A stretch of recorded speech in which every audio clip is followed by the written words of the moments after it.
But thanks for coming. Hopefully, this is really about you, so hopefully you get something out of this. Our goal is to make home ownership dreams come true. And to do so, really it's a long-term goal. But we're going to get started here tonight. We want to take you through the steps, regardless of where you're at, whether you own a home right now, have owned in the past, or not even close.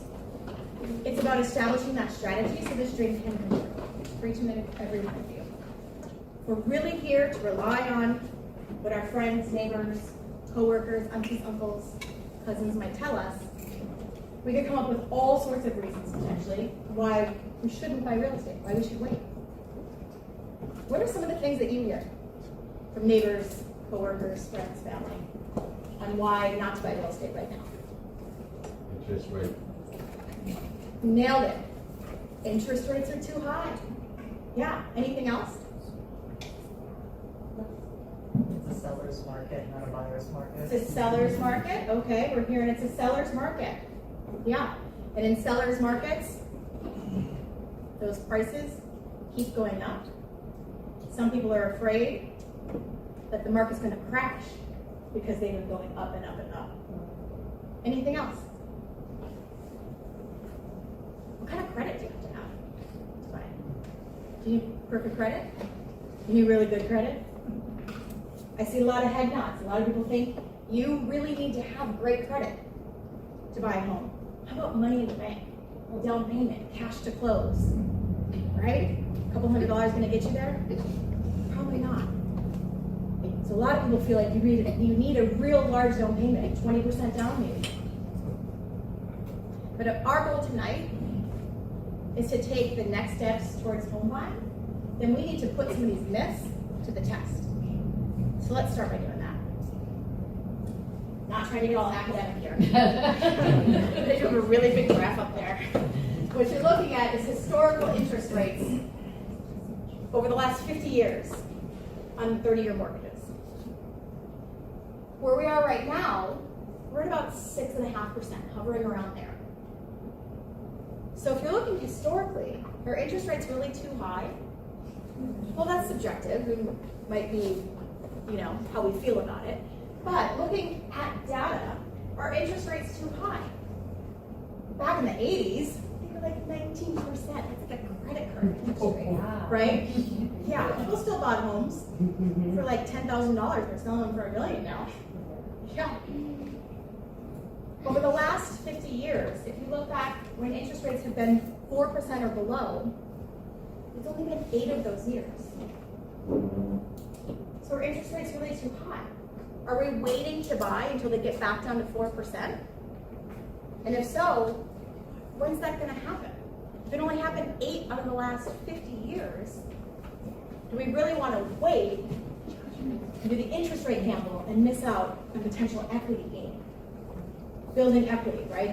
The price, the value, not the price, the value of the home increasing. That's that equity.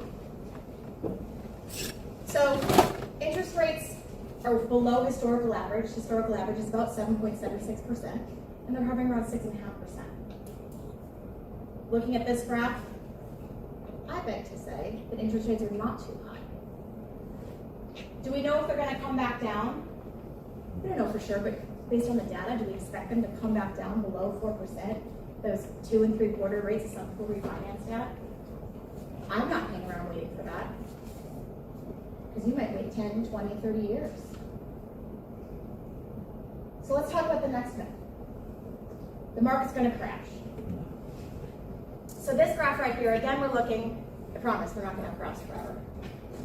I have pictures of my kids later. We're looking at the 50-year, or over the last 50 years, the Hawaii Housing Price Index. So when did the market last crash?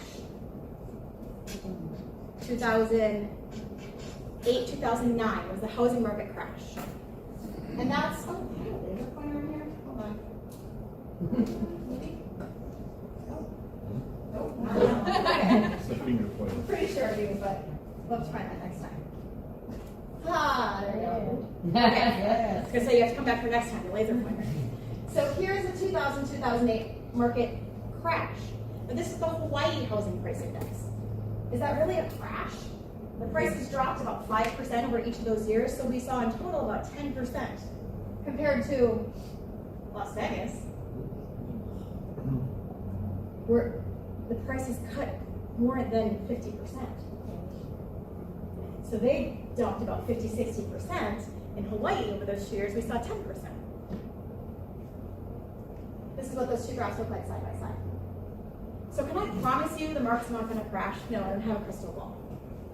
But can I tell you that I look at the historical data of our market to bust myths so that I don't let that hold me back from financial freedom, from equity gain. So looking back at we're looking just at the Hawaii market again. Completely forgot what I was supposed to say right here. Let me check my notes. Looking back at the Hawaii market. It lets you know I'm real. Why are we so protected? Why didn't we see that same crash that happened in Las Vegas? What's the #1 rule of real estate? Location. Location, location, location. Does everyone want to come here? Yes. Is this paradise? Yes, and we know it's true. But not only are we in paradise, we have limited availability of paradise. We have limited space. Nailed it. Yeah, we're on an island. There's only so much land and housing available. Also, the military bases. There are 8 bases on Oahu alone. I think there's 11 or 12 throughout the entire state. So the military is moving on and off a couple times a year. With that movement in our housing inventory, that helps insulate our housing market. So, I can't predict what's going to happen. But based on this information, and that's what it's about here tonight, giving you information to make decisions not based on what so-and-so at work or down the street or over dinner said, but based on real data. I want to be your trusted partner. Let's get back to some quick myth busting. And do you really need a large down payment? Well, this may vary by lender, and it's going to depend on different things like how much loan you can afford and how much the house is. But when we talked about the different loan programs available, veterans, any veterans in the room? I know we have at least a few. Okay, I'm a veteran in the room. Yeah. Veterans can do 0% down, 100% financing. Does anyone know that non-veterans also have loan programs available that are 0% down, 100% financing? The USDA does that. Of course, the USDA only loans in rural areas, but there are areas here in Oahu that do qualify for that. So, 0% down, 100% financing available with USDA loans. FHA loans, as little as 3.5% down for first-time home buyers. Conventional loans, as little as 3% down for first-time home buyers. And if I remember correctly, I think all of you would be first-time home buyers. If you haven't bought at all or haven't owned in the last 3 years, you're a first-time home buyer. So you can qualify for these first-time home buyer smaller down payments.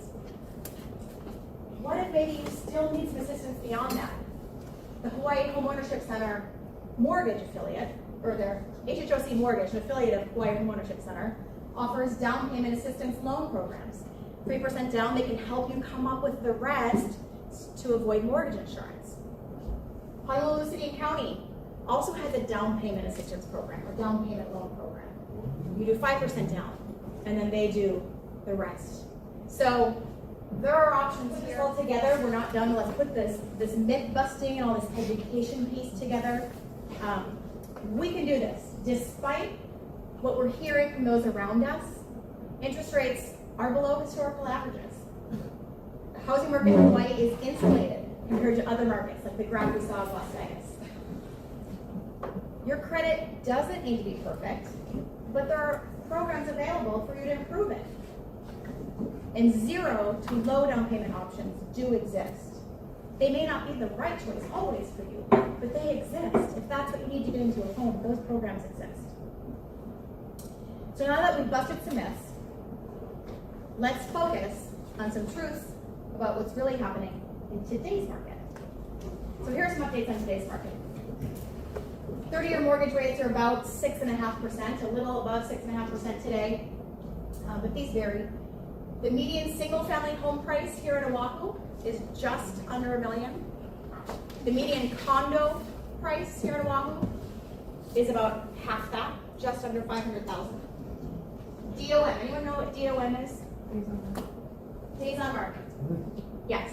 So properties that are listed for sale right now are staying on the market for about 3 weeks, 22 days.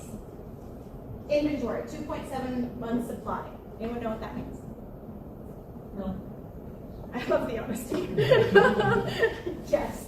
So 2.7 months supply. That means if not a single other home went for sale, or property went for sale, was listed for sale, everything that's on the market right now would be gone in 2.7 months.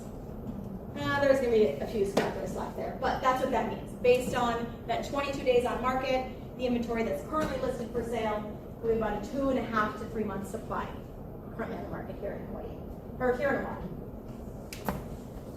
So, what is, like, these market statistics? You mentioned earlier, seller's market, right? Everyone was talking about a seller's market. 2021, 2022, prices were like skyrocketing. There's 10 offers, maybe more. I mean, we had clients competing with in 20 plus offer scenarios. That's a seller's market. But this 6.5% mortgage, oh, what I forgot to tell you guys, the mortgage rates, those are hovering around 6.5%, but they've been increasing a little bit over the last, or since middle of last year. The housing prices have been coming down a little bit. Days on market have been going up a little bit. So what are those indications of? That seller's market? This is your market. We're in a buyer's market now. So this is good. Don't be afraid of these things. Don't be afraid of interest rates a little bit higher and prices coming down a little bit, because now it's your time. This is a buyer's market. So what are the strategies and resources we can use in a buyer's market? The strategies we use when we're submitting offers and trying to win a bid and buy a home vary depending on what's going on in the market. Right now in a buyer's market, you may not like that 6.5% interest rate. Guess what? That's what lots of buyers are asking for from the seller. Can you pay for me to have a lower interest rate? And it's happening. Sellers are giving credits to buy down the interest rate, either temporarily, 1, 2, 3 years, or permanent buy downs. You can use your own money and some seller money to help you with that as well. I'm not saying every seller's going to, I saw that look in your face. So that's a seller concession, when they give money for something. Seller concessions can be used for rate buy downs, can also be used for closing costs, prepaying HOA fees, depending on how much seller concession. If they're giving money, we'll find a way for you to use it. You can also ask for favorable terms, like timelines, seller paying for some things. In that seller's market, everyone was rushing to do 30-day closes. Hey Sydney, can you close this any faster? We don't want to hold up because the loan. We might lose this property to someone who's a cash buyer. Well now, if you need more time, it's not uncommon at all to have those 45-day closings with maybe a 15-day option to extend it to 60 days. We have a client who's closing on a property next Friday, which was a 60-day closing with a 15-day option to extend. So you can have some timelines to give you more time to actually look at the property, do some due diligence too. People are rushing. 3 days, I need to get in the property to the home inspector and see what's wrong with this. And then I can't ask for the seller to fix anything, otherwise I might lose the home. No, that's not the scenario now. Go ahead and take 10 days. Get that home inspector in there. If there's some repairs that are really important to you, by all means, we're going to ask for it. We just got a seller a $29,000 credit and a $20,000 plumbing repair.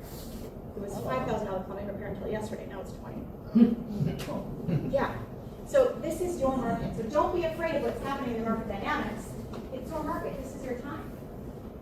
The last one on here, mortgage credit certificate program, that's not a strategy, but that's a resource that is available in this market right now because funds are available. When you have a mortgage, you pay interest. That interest is tax deductible. I'm not a CPA. The mortgage credit certificate program takes a portion of that interest, 20% of that interest, and it allows you to use it as a tax credit instead of a tax deduction. I'm still not a CPA, but I'm going to show you an example of what that means. No, forever. I said, not yet, you. I don't want to be a CPA. Are there any CPAs in the room? Okay, one more example about this market we're in now. Let's compare a seller's market to a buyer's market. Let's look at offers. Maybe what a typical offer looks like in a seller's market. We're going to say the home was $800,000 asking price, sweet interest rate, 4.5%. God, those were good days. Until we look at this. Oh, this is actually a pretty good scenario. There was only 8 offers. Not so bad. There was like 20, 30, 20, 25 in some scenarios. Asking price was $800,000, but this person actually offered $820,000 because it was a seller's market. Down payment 3%, because that's the funds they had available. But the reason they could only do 3% is because they were going to have to account for these additional clauses they were going to have to throw in to be competitive. Escalation clause, that meant they were going to pay $5,000 over the highest competing offer. Appraisal clause, that meant they were going to put extra cash in if it didn't appraise for this value because they're bidding over asking price. This is what people had to do in that seller's market. The buyer was going to pay for the termite inspection. You don't even clean that dirty home. Getting comfortable.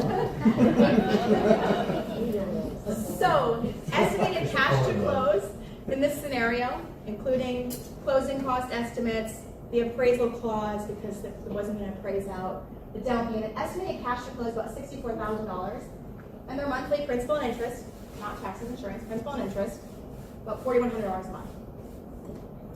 But at least they got them. Well, now let's look at a buyer's market example. This same home was asking $800,000, but it didn't sell because they listed it right at the end of the market. So now they're asking $790,000. My interest rate's 6.5%. So not as good as that 4.5%. But this is a lot better. So I'm gonna give them what they're offering, what they're asking. I'm gonna offer what they're asking, $790,000. I'm gonna put $50,000 down because I'm not gonna have to do that appraisal clause that I do in the seller's market. So I have that cash available to put down. I'm going to ask the seller to give me some credit to buy down my interest rate. I'll decide later what I'm going to do with that exactly, but I'm going to ask for a credit. I'm also going to have that seller pay for the termite inspection, which they often do, especially in the buyer's market. And they're going to clean this home. And they're going to pay for the survey. These are things that we can ask for. It's not going to happen every time, but these are real examples that are happening now in this market. So my estimated cash to close now is $62,000, about the same amount that I bring in, but I did that based on the cash that I knew I had available. I used a lot of that to do a bigger down payment, so my mortgage is going to be smaller. So I might use those seller credits to buy down my interest rate a little bit more in the first year, a little bit less in the second year, and then have it at that 6.5% in the third year, hoping to refinance maybe. So in that first year, my mortgage is actually less than in that seller's market example. And it's kind of comparable in that second year. Or I might just come in less money to close because I'm going to use those seller credits to help me bring in less cash to close. I don't want to use all that. I want to keep some because I'm going to go to Macy's after I buy the home. But you have options. My point is, it's a buyer's market. Don't let an interest rate that's a little bit higher scare you because there are options to get over that hump of a scary interest rate. And 6.5 really isn't that scary, right? Remember the graph? Should we buy it all? Or should we rent? Pretty comfortable, right? So, let's look at another example. 3-bedroom, 2-bath home. Kind of a standard home. Tim's been living in his 3-bedroom, 2-bath home. He's renting. This isn't a real scenario. Tim's been living in this 3-bedroom, 2-bath home. He doesn't want to move out. Like, this is the home I'm not going to buy. Like, I love this home. I found the right home. I'm going to stay there. Might be paying $4,000, but in this example, I was generous. You're probably right. He's paying $3,500 a month. Yuki says, no, I'm going to buy that one down the street that's for sale. She has a 6.5% interest rate, $800,000 mortgage, and she's paying over $5,000 a month. Tim's doing pretty good renting, isn't he? Tim's buying Yuki dinner. But that's today. Tim loves his home so much, he's staying there for the full time. He's like, I don't want to be a homeowner. This is my home. Well, if he's lucky to stay there, the landlord doesn't ask him to move out. So in that 30th year, because rent doesn't stay the same, right? Rent increases about 3% a year, just like inflation. So in that 30th year, Tim's paying over $8,200 a month for that 3-bedroom, 2-bath home. What's Yuki paying? Yes, exactly. Well, yeah. We were both right. Yuki's paying 50-57 until it's zero, because it's about to be zero. Exactly, because our mortgage is almost paid off. So who's doing better now? Who's buying food dinner now? Yuki buying Tinder. Yeah, got it. Yeah. But when did that change? That's the first year and that's the 30th year. At some point this shifted. Yes, liquid. So let's look at the total payments over the 30 years. Tim paid almost $2 million to rent that home. Yuki paid in principal and interest $1.82 million. So almost $200,000 less. Now this doesn't account for taxes, property taxes, insurance. Maybe she had to replace the roof. But let's say once you add all that in, it's about even. Maybe they both pay about $2 million once you add all that up. But the real story is in the equity. So the home that Tim lives in, actually the home that Yuki lives in, how much equity do you think she has in that home now that she's paid off her mortgage? That $800,000 home, housing prices increase on average 5% a year here in Hawaii. So that $800,000 home is now worth $3.2 million. That's the equity she has in her home. How about the home that Tim lives in? The home still has that same $3.2 million. This is how much Tim gets of it, because he's renting. So that $3.2 million, this is what we're talking about. This is life-changing. Allows you to leave a legacy for your family. So what are your next steps in the process? 2 things I recommend is like first next steps. Sit down with the loan officer and understand how much home you qualify for. How much home is comfortable to Sydney's point for you to purchase. I would love to shop at Nordstrom, but my pocketbook can only afford Target. Don't get me wrong, I am a Target girl. There's nothing wrong with Target or Macy's. The Macy's sale. We're going there tomorrow? Yeah? Cool. Is that 60% Yeah. or waiting for 75%? Okay. So, if you're shopping in the wrong neighborhood, or the wrong home size, or with the wrong view because you can't afford what you're shopping for, you're just setting yourself up for disappointment. So find out what you qualify for. Find out how much home you can buy. And then go on a home search with a realtor. Ask one of us to set up a search for you, and then take you out there to see some homes. Even if you're not ready to buy right now, get out and see what's out there. Become familiar with this part of the process. And then when you are ready to buy, something about it feels familiar. And get to know your particular neighborhood and your market that you want to live in. My clicker's on. Okay. So now you found that home. You got to know your neighborhood, you found out what you qualify for, you found that home. It's the perfect one. Time to submit an offer. You'll review comps. Anyone know what comps are? Sales in the area.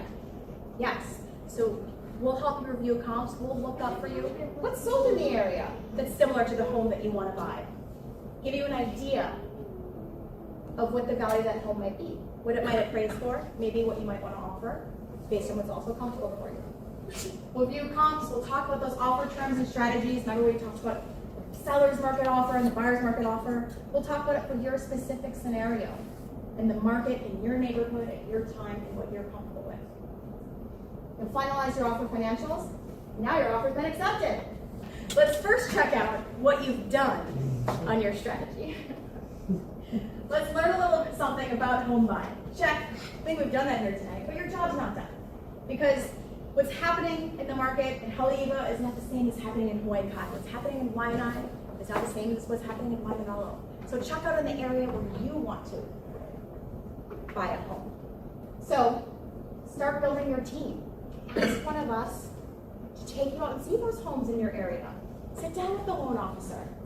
Your team could also consist of family or friends that maybe you might need to call on to loan you some money or lift some furniture, right? Start building your team.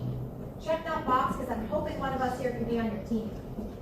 Become familiar with your market, check your credit, get pre-approved. And then importantly, establish your timeline. And tell your people what your timeline is. Tell me, I want to be your people. Tell me what your timeline is. I want to hold you accountable. And if we're going to be your people, here's our commitment to you. And our commitment to all of our plans. You get to maximize the benefit of our team approach.